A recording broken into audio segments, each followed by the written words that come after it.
Presiden Trump sudah membuka jalan, sudah bicara, kemungkinan mau kalau para demonstran tidak dibunuhlah 2.000 jumlahnya, dibicarakan angkanya gitu kan. Ada angka keramat lah yang disebutnya. Kalau angka yang terbunuh itu segitu, dia akan turun. Kalau enggak gitu kan. Nah gimana kita membacanya? Membacanya bahwa sekarang ini dalam tahap untuk cooling down. Kenapa cooling down? Seluruh negara Arab di Timur Tengah tidak mau terjadi perang. Saudi tidak mau, Mesir tidak mau, Qatar nggak mau, United Arab Emirates nggak mau, Jordania nggak mau. Karena mereka takut ya, ini dampaknya lebih besar daripada perang Iran-Irak yang berlangsung hampir 10 tahun dulu. Di mana seluruh laut itu terjadi peperangan sehingga kapal-kapal pembawa minyak itu dihancurkan. Semua kapal perdagangan terhenti, Pak ya? Dan juga begini, apakah sekarang Rusia akan mau gitu, Amerika Serikat menduduki Iran, sehingga nantinya Iran bisa dijadikan pangkalan militer Amerika Serikat. Jarak antara Iran dengan Rusia itu sangat dekat. Bayangkan, jadi Amerika Serikat kalau berhasil membangun pangkalan di Iran, itu menjadi bahaya yang sangat besar bagi Rusia, tapi juga buat Tiongkok. Karena sekarang kan dia dari Amerika Serikat jauh, dia punya pangkalan-pangkalan. Tapi kalau pangkalannya di depan mata, kan itu tetangganya Rusia sama Iran itu. Itu betul-betul seperti menantang Rusia dan Cina secara langsung, Pak ya? Ini faktor ini, jadi faktor ini dipertimbangkan. Arab tidak mau, semua negara Arab, di mana ada pangkalannya Trump. Ada 8 itu dia nggak mau kan. Kemudian dia lihat faktor, Cina nggak happy. Kenapa? Karena minyaknya Venezuela untuk Cina itu seharga 2.000 miliar dolar, tiba-tiba dialihkan ke Amerika Serikat. Cina terpaksa cari tempat lain. Di mana? Cina akan cari ke Iran. Kenapa? Iran membutuhkan pembeli kan. Karena dia diembargo, nggak boleh jual sembarangan. Jadi dia akan membeli minyak dari Iran dengan harga yang murah. Supply Cina untuk energi akan aman. Jadi bayangkan aja, apakah Amerika siap menghadapi Cina yang akan marah-marah karena tempat supply minyaknya dia, dan Rusia juga akan marah-marah gitu ya. Dan akibatnya terjadi perang, dia dikeroyokin oleh para aliansinya, Pak ya? Rusia, Tiongkok. Kalau tidak secara militer langsung, tapi juga secara ekonomi. Jadi dan ini ada BRICS nih sekarang nih. BRICS itu besar. Amerika sedang berhitung. Ya, Amerika sedang berhitung. Melakukan kalkulasi yang kira-kira mengamankan posisi Presiden Trump itu businessman. Dia bilang kalau kita bisa damai, ngapain kita perang kan? Cost of war is very expensive. Sekarang itu kan Iran memang bangkrut lah kita bilang secara ekonomi. Israel juga bangkrut. Bedanya apa? Israel di belakangnya ada Amerika Serikat, bisa pinjam uang kapan aja. Gua ngutang dulu. Silahkan gitu. Kebangkrutan Iran. Masa sudah mulai mereda, situasi dibuat kondusif di Iran, tapi soal ekonomi apakah mungkin berbalik, Pak? Rebound? Pulih secara perlahan, Pak Nasir Tamara melihatnya? Menurut saya sih, apa yang terjadi sekarang ini, Eropa juga Uni Eropa, NATO juga nggak kepengen perang. Jadi bukan hanya Rusia, bukan hanya Arab, tapi juga sekutu-sekutu Jerman, Perancis, segala macam itu nggak mau. Meskipun kanselir Jerman bicara katanya dalam hitungan hari dan minggu katanya akan terjadi penyerangan. Itu bisa aja sih kalau mau terjadi penyerangan gitu. Tapi dia sendiri yang ngomong begitu kan. Dia nggak punya nuklir Jerman kan. Yang punya nuklir itu Inggris dan Prancis di Uni Eropa kan. Yang diperhitungkan orang itu adalah negara-negara yang memiliki efek penggentar nuklir gitu. Itu yang paling ditakutkan oleh Amerika Serikat. Terima kasih banyak Pak Nasir Tamara, pemerhati Timur Tengah sudah bergabung di Kabar Petang.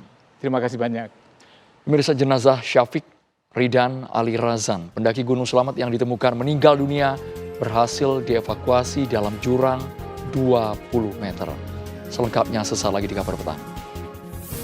Ketegangan antara Amerika Serikat dan Iran meningkat setelah Trump membatalkan seluruh pertemuan dengan pejabat Iran. Militer Amerika Serikat pun membuka pusat operasi pertahanan udara baru di Pangkalan Al-Udeid, Qatar untuk memperkuat sistem pertahanan regional. Iran pun tidak berdiam diri. Militer Iran menegaskan kesiapan mereka dalam menghadapi ancaman keamanan. Lebih lengkapnya mengenai hal ini, saya akan membahas langsung bersama dengan pemerhati Timur Tengah, Pak Nasir Tamara. Khamenei secara tegas tidak akan mau dikonfrontasi Amerika Serikat meskipun AS sudah menunggangi sejumlah kelompok untuk melakukan demo besar-besaran di Iran. Bapak melihatnya opsi perang itu apakah masih ada, Pak Nasir Tamara? Ada. Mengapa? Karena Presiden Trump tidak bisa diduga. Presiden Trump sudah mengatakan bahwa tidak akan mendengar PBB. Buat dia, kepentingan nasional Amerika Serikat, kepentingan dirinya, dan dia punya tanggapan terhadap etika, itu yang menentukan. Jadi Presiden Trump ini seorang presiden yang pertama dari Amerika Serikat yang pada saat ini mengatakan dia tidak menggubris PBB lagi. Jadi artinya apa? Segala kemungkinan itu bisa terjadi. Namun pada saat sekarang menurut saya sih dia sedang menganalisis ya, tentara Amerika Serikat, intelijen Amerika Serikat, dan Mossad menganalisis bagaimana sebetulnya kekuatan Iran. Sebenarnya kan secara kekuatan militer sudah mulai secara bertahap ditarik, Pak ya, oleh Amerika Serikat, Pak Nasir Tamara. Ya, betul. Tapi dalam 24 jam ke depan, ada informasi dari pejabat barat, bisa saja Trump melancarkan serangan ke Iran. Sangat bisa. Karena mereka mempunyai pesawat pembom B-2 itu yang bisa terbang dari Atlanta di Amerika Serikat ke Iran. Itu 3 pesawat yang membom 3 reaktor nuklir Amerika Serikat. Mereka punya kemampuan dan itu pesawat siluman stealth yang nggak bisa dilihat oleh radar. Yang dibanggakan oleh Trump, yang ditaruh di rumahnya, itu miniaturnya.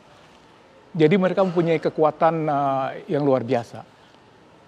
Meskipun mereka punya kapal induk terbesar mereka, Gerald Ford, itu sekarang lagi di Karibia. Dan dia tidak akan bisa kembali ke Timur Tengah dalam tempo 1 minggu. Estimasi waktu, Pak ya? Iya, cuma nggak mungkin. Yang satu lagi Lincoln, 1000 km dari Timur Tengah, itu juga tidak. Artinya ini masih dalam tahapan namanya Cywar. Mereka mencoba menganalisis apakah sesudah menggoyang Iran sejak tanggal 28 Desember, sudah hampir 3 minggu ini, Iran akan runtuh. Kita bicara kenyataan. Kenyataan bahwa sekarang demo sudah berhenti. Padahal Menteri Israel bilang bahwa Israel terlibat di dalam membantu para demonstran itu. Bahkan disebutkan dalam sumber-sumber, demonstran ada yang dipersenjatai. Jadi maksud mereka membunuh alat negara di Iran. Kan nggak mungkin tuh kejadian di Indonesia demonstran membawa senjata tajam, senjata api kan. Maksud Bapak AS menggunakan tangan Israel untuk menyerang Iran, menguasai Iran. Karena Israel itu mengakui sendiri bahwa mereka ada di balik demonstran itu. Itu tidak dirahasiakan. Jadi agen mereka banyak sekali di sana dan mereka Mossad sudah lama sekali di sana. Jangan lupa juga sejarahnya ya. Israel sama Iran itu mempunyai hubungan baik sampai dengan 79. Tiba-tiba terjadi revolusi. Dan Iran menyatakan menjadi republik dari sebuah kerajaan. Dan republik itu menyatakan bahwa mereka anti-Zionis. Jadi Iran tuh mengumumkan bahwa mereka nggak suka Israel. Dan Israel karena itu sekarang akan berusaha menggulingkan pemerintahan ada supaya pemerintahan yang berikutnya itu tidak lagi anti-Zionis. Iran dulu dekat dengan Zionis kan. Baru Ayatollah Khomeini yang pemerintahan sekarang ini tegas anti-Zionis, berarti mereka harus membantu Palestina, mereka harus membantu Lebanon, mereka membantu Syria, sehingga mereka ada di mana-mana ketika terjadi konflik antara Palestina melawan Israel. Tapi kalau secara instrumen militer AS tidak bisa menjangkau untuk menyerang Iran, lalu jalur apa yang akan digunakan? Apakah ekonomi, Pak? Opsi itu ada jalur militer. Karena Amerika itu ada pangkalan di 8 negara di depan Iran. Mesir ada, Jordania ada, Qatar ada, United Arab Emirates ada, Jordan ada. Jadi mereka bisa gitu ya, tetapi skalanya gimana? Mereka tidak akan mau ada prajuritnya yang meninggal di Iran. Jadi perangnya itu perang jarak jauh, misil-misil, Tomahawk misalnya kan gitu, misalnya precise, atau misil-misil yang lebih kecil gitu, yang digunakan untuk menyerang para pimpinan Iran. Jadi Pak Nasir masih meyakini bahwa ini menggunakan secara terbuka, perang bukan jalur diplomasi, apalagi mengenai embargo negara-negara yang bekerja sama dengan Iran. Embargo itu menjadi penyebab dari kesulitan ekonomi luar biasa.